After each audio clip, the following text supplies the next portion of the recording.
A single shot. That's all you get to hear before the story starts. Just the crack of it, echoing off the canyon walls, flat and final. You see a man, his shape dark against the snow, pulling a woman onto his horse. You see the blood. You think you know this story. A man saves a woman. A debt is made. But that isn't what happened. Not really. What happened was a reckoning for a debt that was 9 years old and had nothing to do with a gun. Stay. I'll show you how a life that was bolted shut could be opened with a key nobody knew was waiting. By the way, wherever in the world you're watching from right now, let me know in the comments. I love seeing how far these stories reach. Okay, where were we? Right, the man. His name was Elias Thorne, and for 3 years he had been trying to make himself as small as the patch of land he worked. He'd come to this high valley in the Arizona Territory with his wife Mary 9 years before. They had found it by accident. A pocket of green tucked between red rock mesas, with a creek that ran clear and cold, even in the dry season. They had called it Haven. It was a name that felt true then. They built the cabin with their own hands, felling the pine and chinking the gaps with mud and moss, their laughter mixing with the sound of the axe and saw. For 6 years, it was a world entire. Then came the fever. It took her in 7 days. One day she was hanging laundry on the line, her face turned up to the sun, and 7 days later, Elias was digging a grave under the lone cottonwood by the creek. He worked through the night, the scrape of the shovel on rock, the only sound in the universe. When he was done, he wrapped her in their wedding quilt and laid her in the earth. He filled the hole and did not cry. The grief was a stone in his chest, too heavy for tears. After that, he began the long work of erasing himself. He sold off most of their cattle, Keeping only 2 milk cows and a bull. He let the big garden go fallow, planting just enough corn and beans for himself. He stopped going to the settlement at Verley Crossing unless he had to, for salt or flour or cartridges. The people there knew him, knew his story, and their pity felt like sandpaper on raw skin. He preferred the silence. He told himself it wasn't loneliness, it was simplification. He had his work. The fence lines, the trapping, the endless chopping of wood. The work was a wall he built around the hollow space Mary had left. Each mended post, each skinned rabbit, each log split clean was a stone set in that wall. And for 3 years, the wall had held. He was 41 years old and felt like 100. His life had been narrowed to the land, the work, and a silence so profound he sometimes forgot the sound of his own voice. His only connection to the world outside his valley was a man named Chaco, an old Apache who had known Mary. She had set his broken leg once when his horse threw him, splinting it with willow branches and a calm competence that asked for nothing in return. Chaco would appear at the edge of the trees every few months, a shadow detaching itself from other shadows. He never came to the cabin. Elias would meet him at the fence line. They would trade. Elias gave him coffee and sometimes a piece of steel for an axe head. Chaco gave him dried herbs that kept the mice out of the flour bin and news of the world beyond the mesas. He spoke of troop movements, of skirmishes, of which lands were being taken and which were being fought for. Elias listened, but did not feel a part of it. That was another life. The storm came in the 3rd winter after Mary died. It blew down from the high peaks, a wall of white that erased the world. For 5 days, the snow fell without stopping. Elias was trapped in the cabin, the wind howling like a hungry animal at the door. He kept the fire fed, Tended his animals in the lean-to, and sat at the small table Mary had built, running an oiled cloth over his Winchester until the steel gleamed. In the quiet between gusts of wind, the silence of the cabin was immense. It was a physical thing, a weight in the air. He could feel her absence in the empty chair, in the way the firelight fell on the bare wall where her loom used to be. He was not a man given to fancy, but in those 5 days he felt he was becoming a ghost in his own house. On the 6th day, the snow stopped. The world outside was a pristine, unbroken expanse of white under a sky the color of slate. The silence now was different. It was the deep, muffled quiet of a world buried. He spent the day digging paths to the barn and the woodpile, his breath pluming in the frigid air. The work was hard, and he was grateful for it. It kept the thinking at bay. That night, a full moon rose, turning the snow-covered valley into a landscape of silver and blue shadow. He stood on his porch, a mug of coffee warming his hands, and looked out over the land that had been his and Mary's.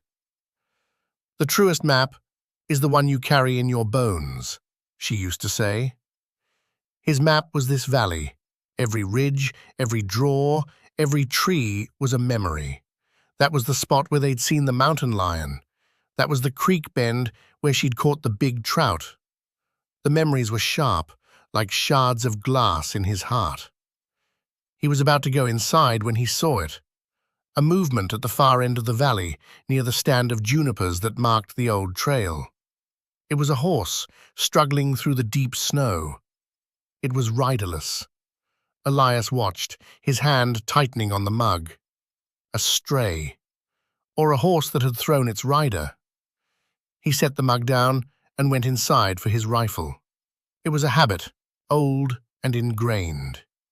In this land, a riderless horse in a storm often meant trouble. he pulled on his heavy coat and boots, Chambered around, and stepped back out into the cold. He moved carefully along the fence line, keeping to the shadows of the pines. The moon was so bright, it cast his shadow long and sharp on the snow. As he got closer, he saw the tracks. A single horse, and beside it, the stumbling, dragging prints of a person. The prints were small, and they were stained, here and there, with a darkness that could only be one thing against the pure white. Blood. He followed the tracks for another 100 yards, and then he saw her. She was huddled at the base of a large ponderosa, a small figure wrapped in a dark blanket. The horse stood nearby, its head drooping, exhausted. Elias raised the rifle, the metal cold against his cheek. He was 50 yards away. He could see she was native, Apache by the look of her high moccasins. He could not see her face. She was perfectly still. "Stay where you are," he called out. His voice was rough from disuse. the figure did not move. He thought perhaps she was already dead, frozen in the bitter cold. He moved closer, his boots crunching in the snow, the rifle steady. When he was 20 paces away, she stirred. She looked up, and in the stark moonlight, he saw her face. She was young, maybe 20 years old.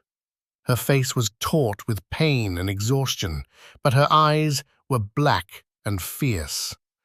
They held no fear, only a deep, defiant weariness. Her right arm was pressed tight against her side, and the blanket around it was stiff and dark with frozen blood. "I mean you no harm," he said, lowering the rifle slightly. She said nothing. Her eyes stayed on his, unwavering. He could see the effort it took for her to remain upright. "You're hurt," he said. It was a stupid thing to say. Of course she was hurt. She pushed herself up with her good arm, leaning against the tree. She spoke, and her voice, though weak, was clear. One word, in her own tongue. He didn't understand it. Then she switched to a halting, accented English. "Leave me. You'll die out here," he said. "The temperature will drop another 20 degrees before dawn. That is my concern." Elias looked at the blood on the snow, at the exhausted horse, at the fierce pride in her eyes. He saw something else, too. He saw a solitude as deep and profound as his own.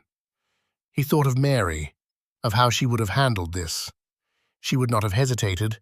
She would have walked right up, her hands open, and offered help without question. He was not Mary. He was a man who had built a wall around himself. But for the first time in 3 years, someone had come to the wall. He slung the rifle over his shoulder. It was a gesture of trust, and it cost him something.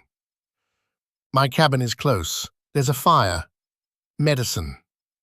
She watched him, her expression unreadable. He could see the debate in her eyes, pride against survival. She was losing blood, and the cold was a patient killer. Finally, she gave a small, almost imperceptible nod. He walked over to her horse. It was a good-looking pinto, well cared for, but worn out. He took its reins. Then he went to her. He expected her to flinch when he reached down, but she didn't. He put his hands under her arms to help her up.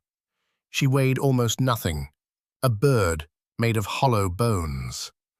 A sharp gasp of pain escaped her lips as he lifted her, and he realized the wound was worse than he thought. He led her slowly toward the pinto. She moved with a stiff, painful grace. "Can you ride?" he asked. She nodded again, her jaw tight. He cupped his hands for her foot, but she ignored him, pulling herself up into the saddle with her good arm. She swayed for a moment, and he reached out to steady her. His hand rested on her leg for a second, and he could feel the tremor of exhaustion and pain running through her. She righted herself and looked straight ahead, a queen on a throne of pain. Elias took the pinto's reins and started walking back toward the cabin, his own shadow leading the way. The only sounds were the crunch of his boots, the soft plod of the horse, and the whisper of the wind in the pines. He did not look back at her. He could feel her eyes on his back, a silent, questioning weight. He was bringing a stranger into his fortress, a wounded Apache woman. He knew this was a dangerous thing to do. In this territory, such an act could be seen as treason by some and a death sentence by others. But as he walked, he felt something he hadn't felt in 3 years. A purpose beyond the simple, grinding repetition of his own survival. He was breaking his own rules, and he did not know why. He only knew that leaving her to die in the snow was not a choice he could make. It was not a choice Mary would have made, and maybe after all this time, that was still the only map that mattered. The light from the cabin window was a small square of yellow in the vast blue and white of the night. It looked like the loneliest light in the world, but tonight he was not walking toward it alone. He led the horse into the lean-to beside the cabin, the warmth and smell of his own animals a comfort in the cold. He helped her dismount. This time she did not resist. She leaned against him for a moment, her breath coming in shallow pants, and he felt the smallness of her, the fragility.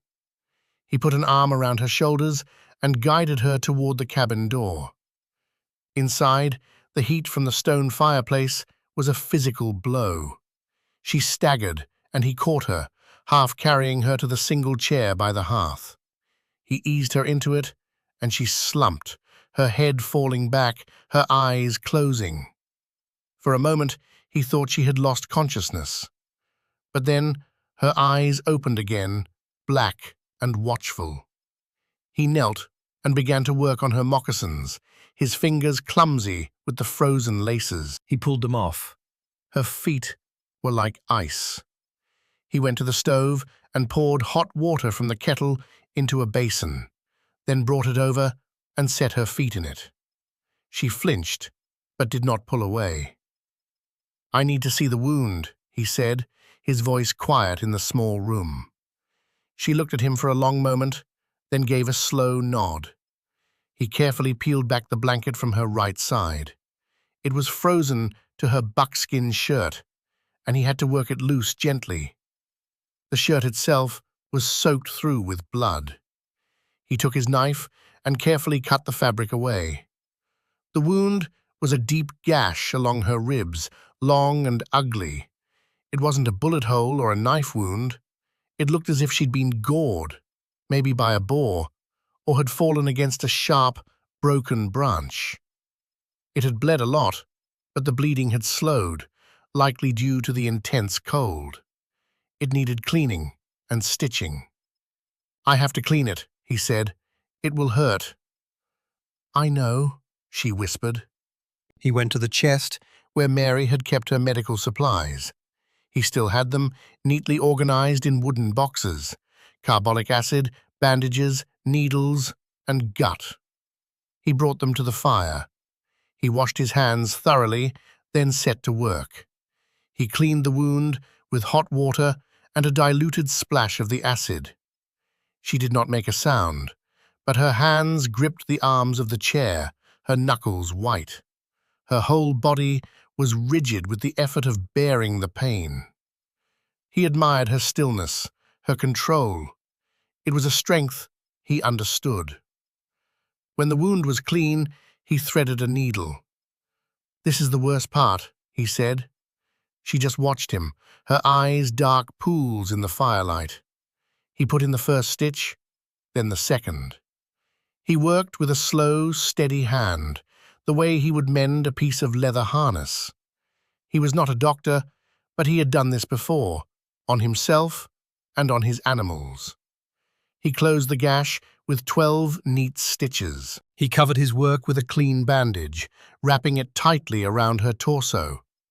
When he was finished, he stood up, his back aching. She was pale, her face beaded with sweat despite the heat of the fire, but her breathing was easier. He brought her a cup of water, and she drank it greedily. "Thank you," she said. The words were quiet, but they landed with weight in the silent cabin. "Rest now," he said. He took a spare blanket from his bed and draped it over her. He built up the fire and then sat in the cabin's other chair, across the hearth from her, his rifle resting against his knee. He did not know her name. He did not know where she had come from or where she was going. He only knew that she was here, in his house, a life he had pulled from the snow. He must have dozed off, because the next thing he knew, the fire had burned down to embers, and the first grey light of dawn was filtering through the window. She was still in the chair, but she was awake. She was watching him. "My name is Naylan," she said. "Elias," he replied. She nodded, as if filing the name away. She reached into a small leather pouch that was still tied at her waist, a pouch he hadn't noticed before. She pulled something out and held it toward him.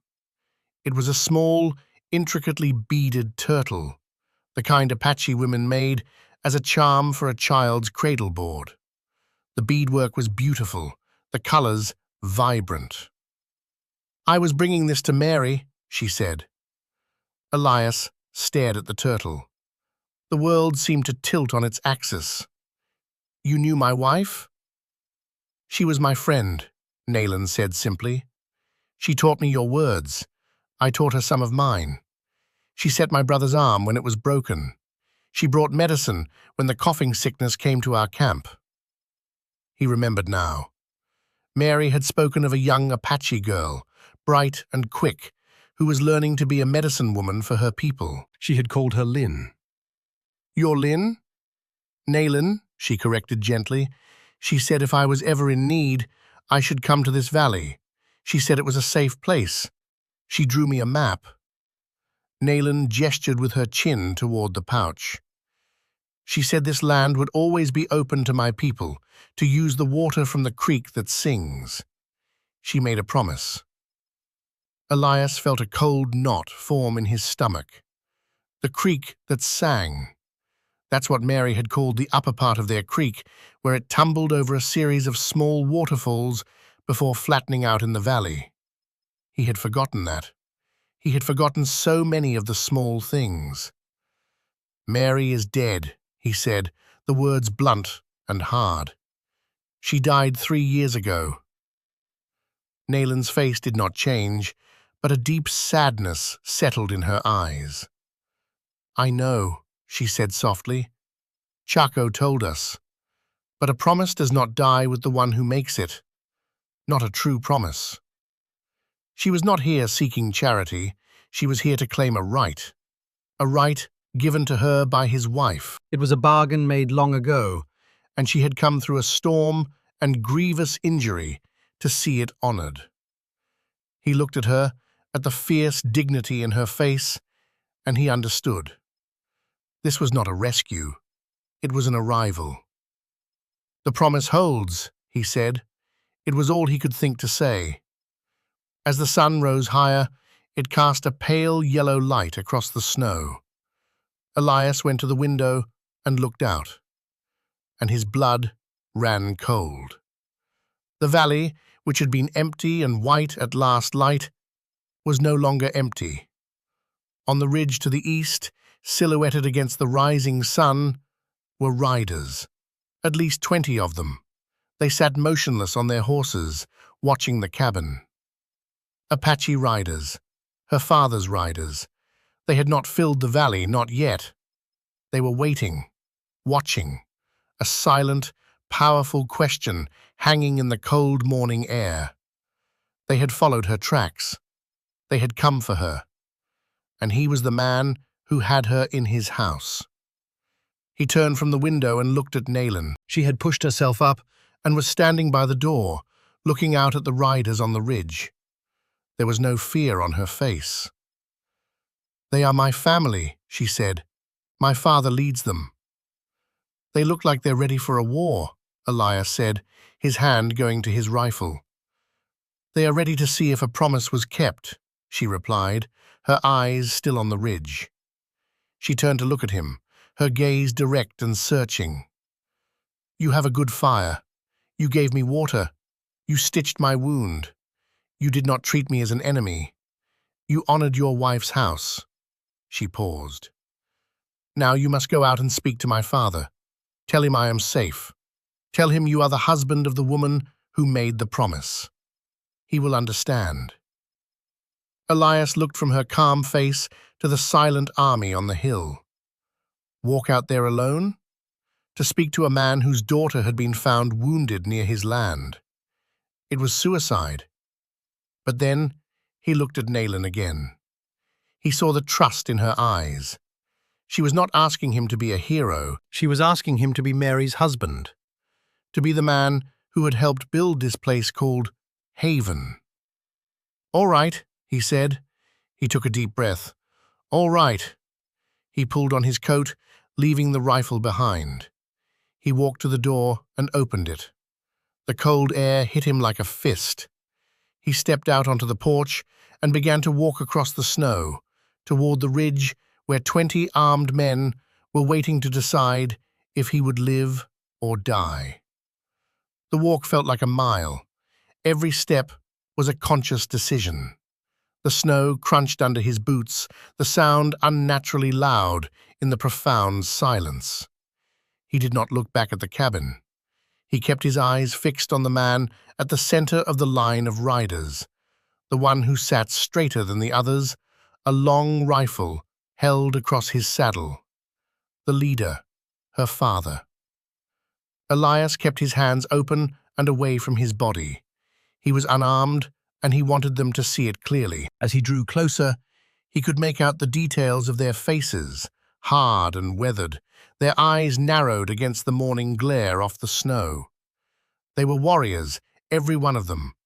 They wore the stillness of men who had seen much and feared little. He stopped about 30 paces from the line of horses. He did not speak. He waited. It was their land he was on, in a manner of speaking. He was the visitor here. The silence stretched, thin and tight. He could feel 20 pairs of eyes on him, dissecting him, judging him. Finally, the leader urged his horse forward a few steps. The man was older, his face a mask of deep lines, his long hair streaked with grey. But his eyes were Nalen's eyes, black, intelligent, and missing nothing. "You are the man of this place?" the leader asked. His voice was a low rumble, and his English was better than his daughter's. "I am," Elias said. My daughter, where is she? "She is in my cabin. She is wounded but safe. I have tended to her injury."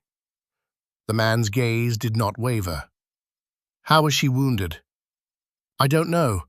I found her in the snow last night. Her horse was spent. She had lost blood. I brought her in." The leader considered this, his eyes sweeping over Elias from his worn boots to his tired face. "Others in your place might have left her, or worse." "My wife would not have," Elias said. The words came out before he had time to think about them.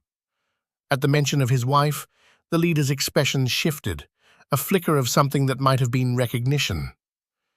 "You are the husband of the medicine woman? The one with hair the color of summer grass?" "Yes, her name was Mary." The leader was silent for a long time.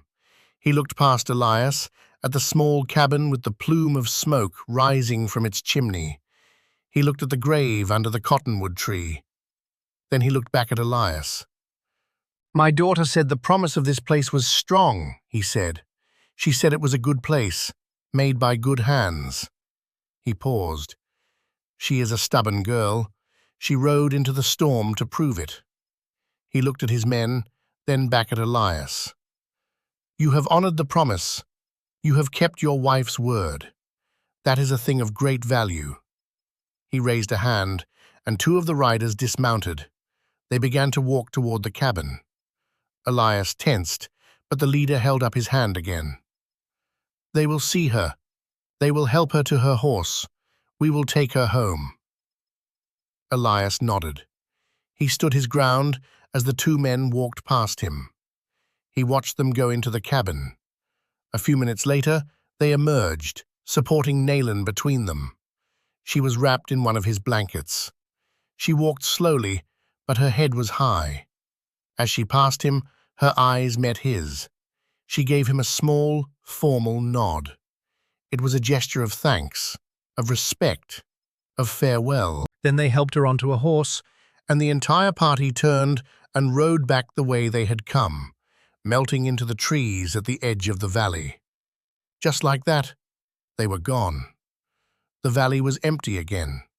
The silence rushed back in, deeper than before. Elias stood alone in the snow, watching the empty space where they had been. He felt a strange sense of loss, a hollowness that had nothing to do with Mary. The wall he had built around himself had been breached, just for a night, and now it was sealed again. He walked back to the cabin. Inside, it was just as it had been before. The extra chair by the fire was empty. The basin of bloody water was on the floor. A small, beaded turtle sat on the mantelpiece. He picked it up. It felt warm in his hand. He had done the right thing. He had honored Mary's promise. But as he stood there in the quiet room, he knew that something had changed. The silence was no longer a comfort. It was just empty. The simplification he had prided himself on now felt like a different word. It felt like poverty. The weeks that followed Nalen's departure were a study in sameness. The snow remained deep, locking the valley in a state of suspended animation. Elias fell back into his routine: chop wood, feed the stock, check the snares, eat, sleep. But the rhythm was broken. The work, which had once been a shield, now felt like a cage. His thoughts kept returning to the night of the storm, to the fierce young woman in the chair, to the silent riders on the ridge. He found himself talking to Mary, something he had not done since the first raw year of his grief. He would stand by her grave, the wind whipping his words away, and tell her about Naylan. He told her how brave she was, how she had not made a sound while he stitched her wound. He told her about the beaded turtle on his mantle.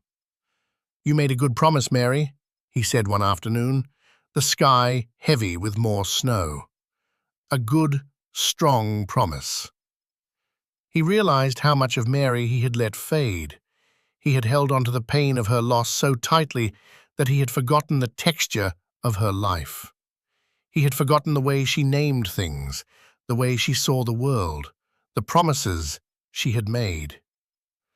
Naylan's arrival had been like a stone tossed into a still pond, the ripples spreading out and touching every part of his quiet life.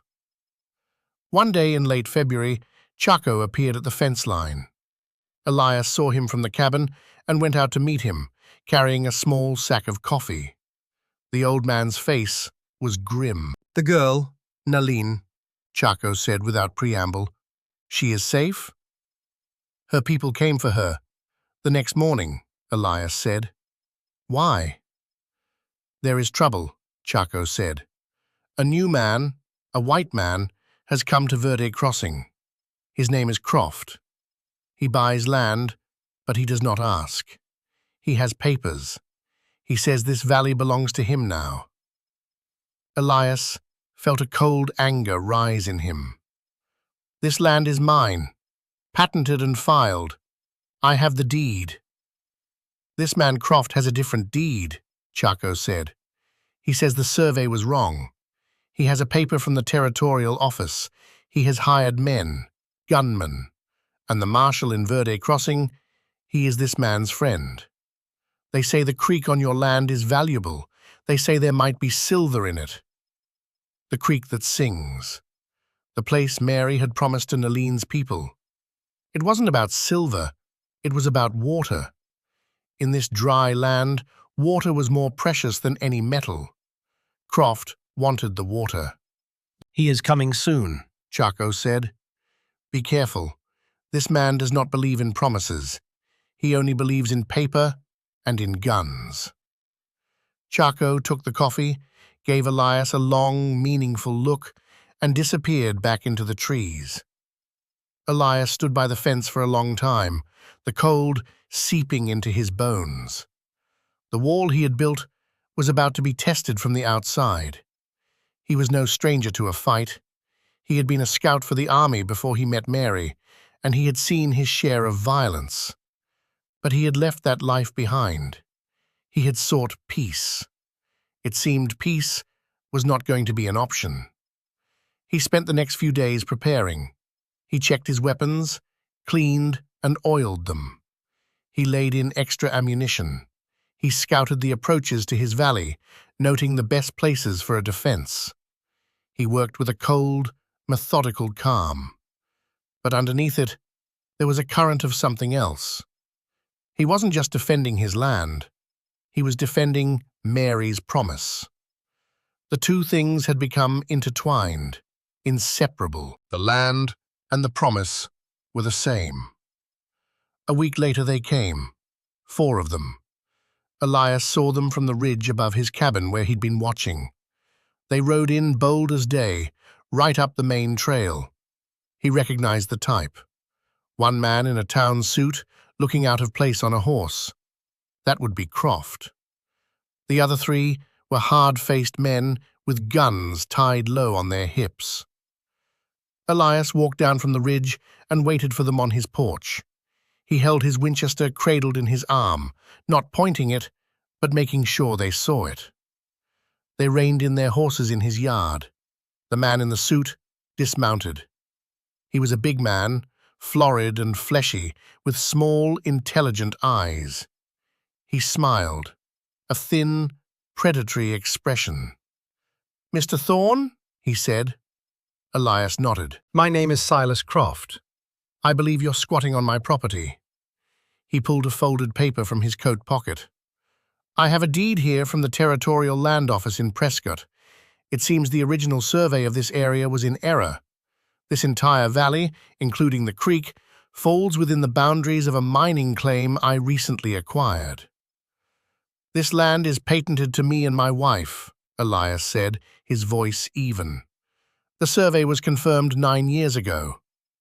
Ah, an unfortunate mistake. But one that has been corrected, Croft said smoothly. I'm prepared to be reasonable. I'll give you $200 for the improvements you've made, the cabin, the barn, and I'll give you 48 hours to vacate. This land is not for sale, Elias said. Croft's smile vanished. I think you misunderstand the situation, Mr. Thorne. This isn't a negotiation. I own this land. The law is on my side. He gestured to the 3 men with him. And if you are not a man who respects the law, well, I have other means of persuasion. One of the gunmen spat a stream of tobacco juice near Elias's boot. You're one man, the gunman said, his voice a low growl. We're 4. You do the math. Elias's eyes did not leave Croft's. I know the kind of math you use. I'm not interested. He looked at the 3 gunmen. And you should know, this valley has friends. You might find there are more than just 4 of you to count against. It was a bluff, but a good one. He was thinking of Nayland's father and his riders. Croft had no way of knowing they were long gone. Croft's eyes narrowed. He was a man used to getting his way, used to fear being his primary tool. He wasn't seeing fear in Elias. He was seeing something else, something hard and unyielding. 48 hours, Thorne, Croft said, his voice tight with anger. After that, my men will remove you, and they won't be gentle. He climbed back onto his horse. It's a shame, he said, looking around the valley with a proprietary air. A pretty spot. It'll be even prettier with a stamp mill on that creek. They turned their horses and rode away, leaving a tense silence in their wake. Elias watched them go, his hand tight on the rifle. He had bought himself 2 days, but he knew they would be back, and they would be back with more men. He was one man against a man who could buy the law. The odds were not good. He went inside the cabin and sat down at the table. He looked at the beaded turtle on the mantel. He had a choice. He could run, take the $200 and disappear. Or he could stay and fight for a piece of land that was now more a memory than a home. He thought of Mary. What would she have done? She would have fought. Not with a gun, but with a stubborn refusal to be moved. She had loved this land, this haven, and she had made a promise on it. A debt is just a story told by the one with the bigger gun, he thought. Croft had the bigger gun, but Elias had a better story, the story of a promise. He just didn't know if that was enough. That evening, as dusk settled over the valley, he made a decision. It was a long shot, a desperate gamble, but it was the only one he had.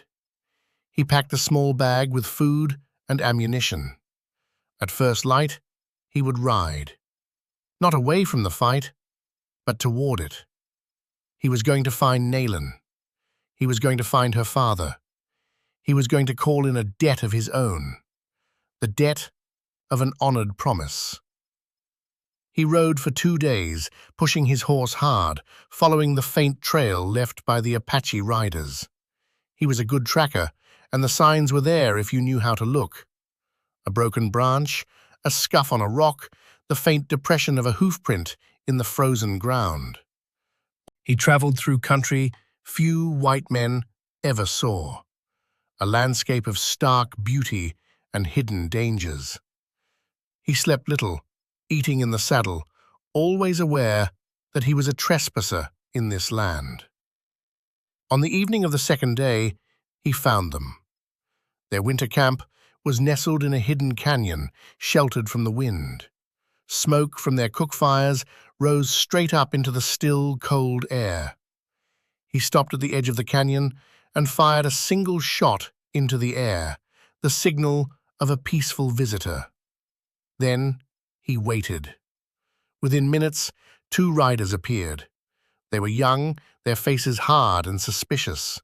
They carried rifles. They stopped a short distance away and watched him.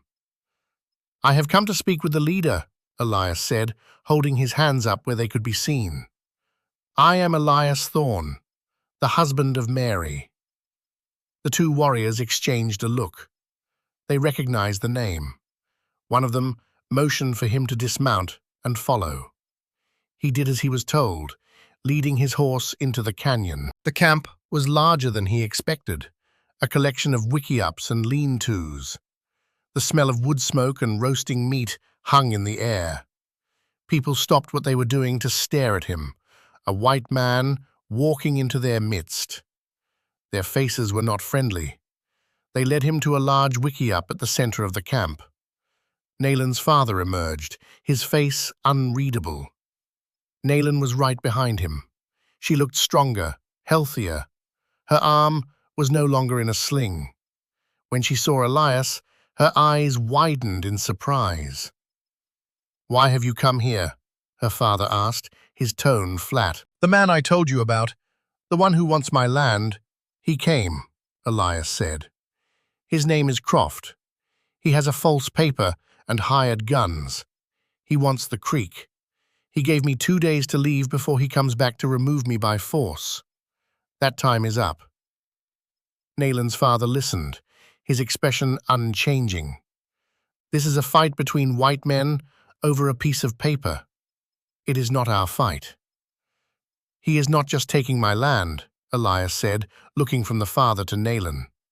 "He is taking the place your daughter was promised. He is breaking the word of my wife. If he takes the valley, the promise is dead. The creek that sings will be his." He could see a flicker of something in Nalan's eyes. She understood. This was not just about his property. It was about the sacredness of a promise. "My wife, Mary, she honored your people," Elias continued, his voice low and earnest. "She gave her word that this place, this water, would be a refuge. I am one man. I cannot hold it against Croft and his guns. But the promise was not made to me. It was made to you." He had said his piece. He stood before them, vulnerable, having laid his hope at their feet. The silence in the canyon was absolute. Nalan's father looked at his daughter, then at the elders who had gathered around him. He looked at the hard faces of his warriors, and then he looked back at Elias. "You honored a promise to my daughter," he said slowly. "You took her in when she was wounded. You did not treat her as an enemy. You stood before my riders, unarmed, and spoke the truth. These are the actions of an honorable man." He paused, his gaze sweeping over the camp. "A promise for a promise. That is our way." He turned to Nalan. "My daughter, is this man's fight a just one?" Nalan stepped forward. She looked directly at Elias. "He speaks the truth. The valley is a good place. His wife was a good woman. The man Croft, he is a thief who uses paper to steal what is not his. He would poison the water for a few pieces of yellow metal. The promise was made. It should be kept." Her father nodded slowly. "Then it will be kept." He turned to Elias. "We will ride with you. We will be the friends you spoke of to this man Croft. We will see what story his guns tell when faced with ours." A wave of relief so profound it almost buckled his knees washed over Elias. He had gambled everything on this, and he had won. They rode back to the valley, a company of 30 riders now.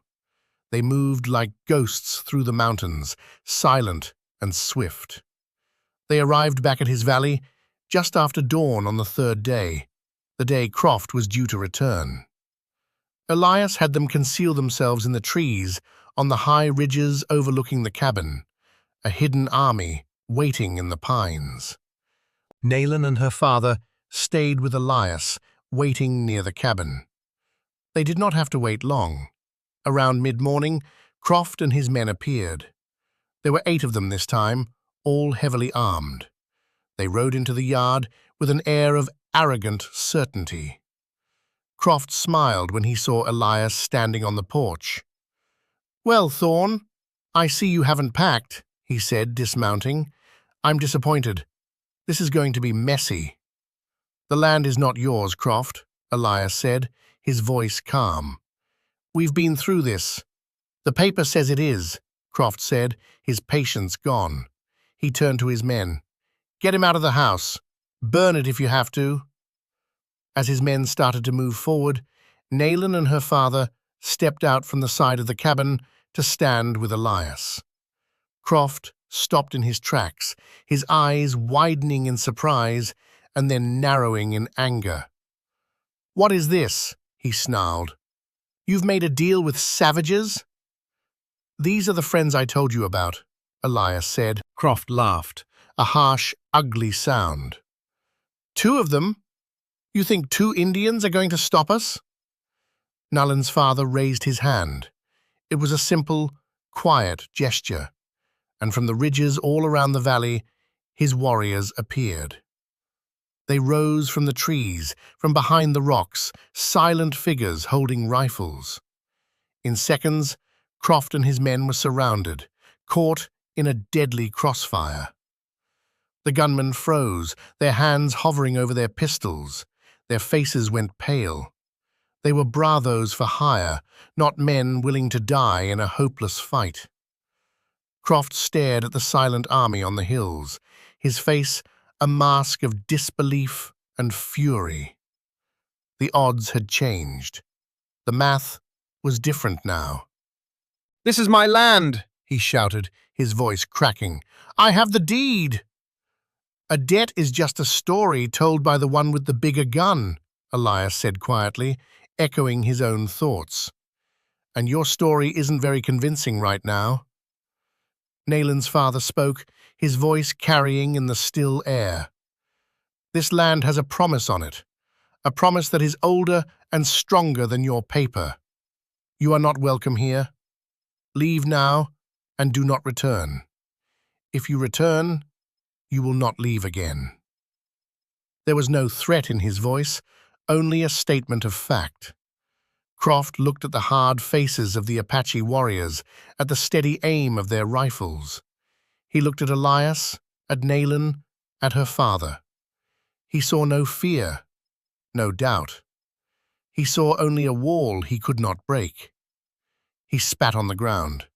Without another word, he climbed onto his horse. His men, looking relieved, were quick to follow. They rode out of the valley, not looking back. Elias watched until they were out of sight.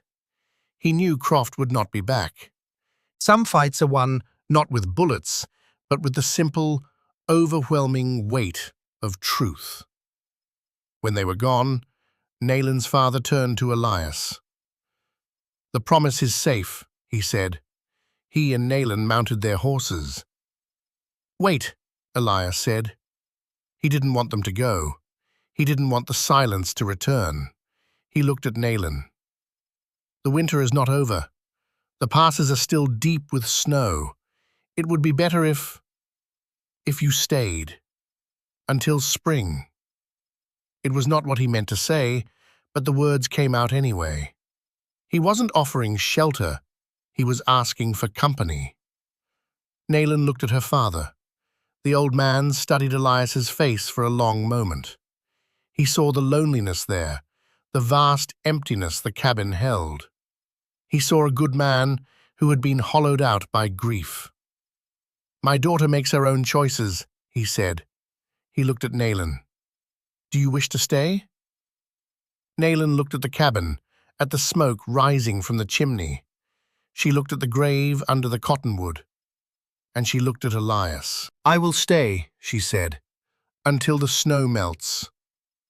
Her father nodded.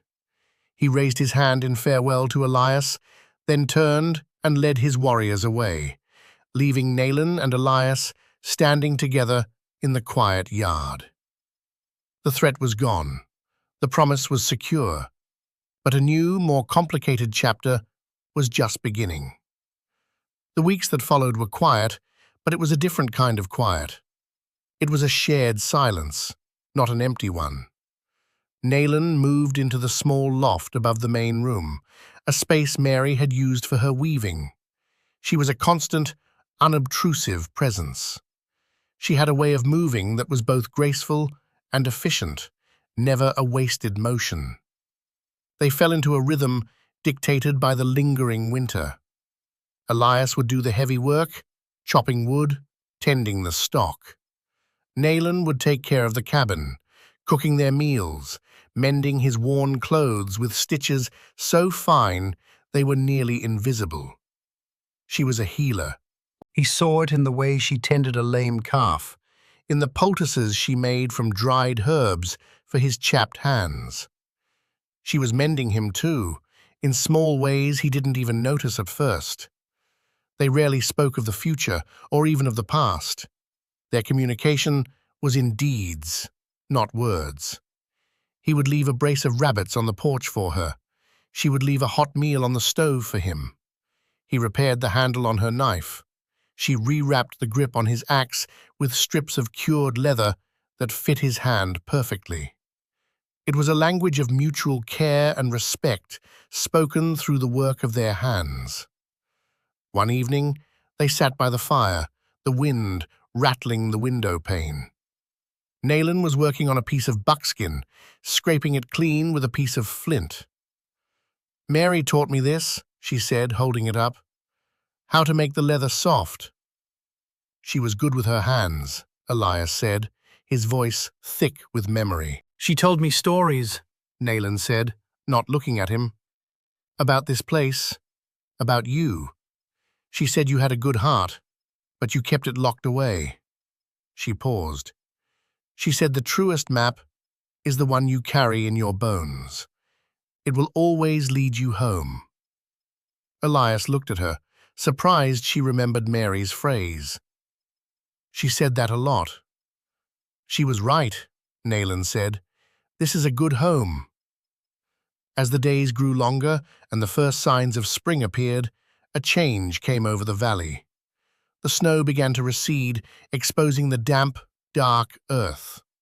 The creek began to run faster, its song growing louder, and a kind of thaw began in Elias as well. He found himself watching Naylan as she worked, admiring her quiet competence, the way she seemed to belong in this place. He had built the cabin with Mary, but Naylan was making it a home again. He realized he did not want her to leave when the snow melted. The thought of returning to his solitude was no longer a comfort. It was a terror. The simplification he had once sought Now seemed like a slow death. One afternoon, he found her by the creek, gathering the first green shoots of watercress. He stood for a moment, just watching her. She was a part of the landscape, as natural as the water and the stones. He walked over to her. "The snow is almost gone," he said. "The passes will be clear soon." She nodded, not looking up from her work. "Yes, you'll be leaving," he said. It was a statement, not a question. She stood up and faced him, a bundle of green cress in her hand. "That was the arrangement." He took a breath. The words he had been practicing in his head felt clumsy and inadequate. "This land," he began, "the deed says it belongs to Elias Thorne. But a piece of paper is a weak thing. Croft proved that. This place needs more than one name on it to be strong, to keep the promise safe." He looked at her, his gaze steady. "It needs your name." Naylan stared at him, her dark eyes searching his face. She understood what he was asking. It was not a declaration of love, not in the way the world usually meant it. It was something more practical, and perhaps more profound. It was a proposal of partnership, a joining of two solitary people to make one strong home. "I am not your wife," she said quietly. "I will not take her name or her place." "I'm not asking you to," he said. "I'm asking you to take your own place, here, with me, as Nayland, to make this our valley, to keep our promise." She was silent for a long time, the only sound the singing of the creek. She looked at the cabin, at the mountains that ringed their haven. She looked at the grave beneath the cottonwood. Then her eyes came back to his. "Things that go together belong together," she said, another of Mary's old sayings. A small smile touched her lips. "Yes, Elias Thorne, I will put my name next to yours." It was not a passionate kiss that sealed their pact. It was a trip to Verde Crossing. They rode in together, side by side. Elias went to the land office, to the same clerk who had filed his original patent. He had a new deed drawn up, naming Elias Thorne and Nayland of the White Mountain Apache as joint owners of the Thorne homestead. The clerk, a small, balding man who had known Elias for years, raised an eyebrow, but said nothing. He stamped the papers and made it official. As they left the office, they saw Silas Croft on the other side of the street. He was talking to the marshal. He saw them, and his face twisted into a sneer. But there was impotence in his anger now. He was a man with a losing story. Elias and Nayland met his gaze, then turned and walked away, leaving him behind. They rode home in the late afternoon sun. The valley was bathed in the golden light of spring. The grass was greening, and the first wildflowers were blooming on the hillsides. It felt new, reborn. That summer, they planted a garden together, a bigger one than Elias had planted in years. They used seeds Mary had saved in small cloth bags, seeds Nayland knew how to coax from the earth. They worked side by side, their hands in the same soil. One evening, they sat on the porch, watching the last light leave the sky. It had become their ritual. They didn't need to talk. The silence between them was full and comfortable, a language all its own. Elias touched the old, puckered scar on his forearm, a relic from his army days. Nayland, seeing the gesture, lightly touched the healed wound on her side, a faint silver line against her skin. Their scars did not match in shape or origin, but they matched in meaning. Both were marks of a life that had been broken and then mended. "A thing mended right is stronger," Mary had always said. He was beginning to understand that. He had thought his life was over when he buried Mary. He had narrowed his world down to the size of a grave. But Mary had looked further ahead than he ever could. Her promise to a young Apache girl had been a map left for him to find. A map that led him not just back to the world, but to a new life, a shared life, built on the foundation of the old. It was a life he had not asked for, but one he now chose, freely and with a full heart. The debt he had honored had become a gift. It had all started with a single shot, a woman bleeding in the snow, a choice made in the moonlight. He thought he was offering a rescue, but he had been the one who was saved. He looked at Nayland, her profile serene in the twilight, and he knew, with a certainty that settled deep in his soul, that the truest map is the one you carry in your bones. And his had, finally, led him home.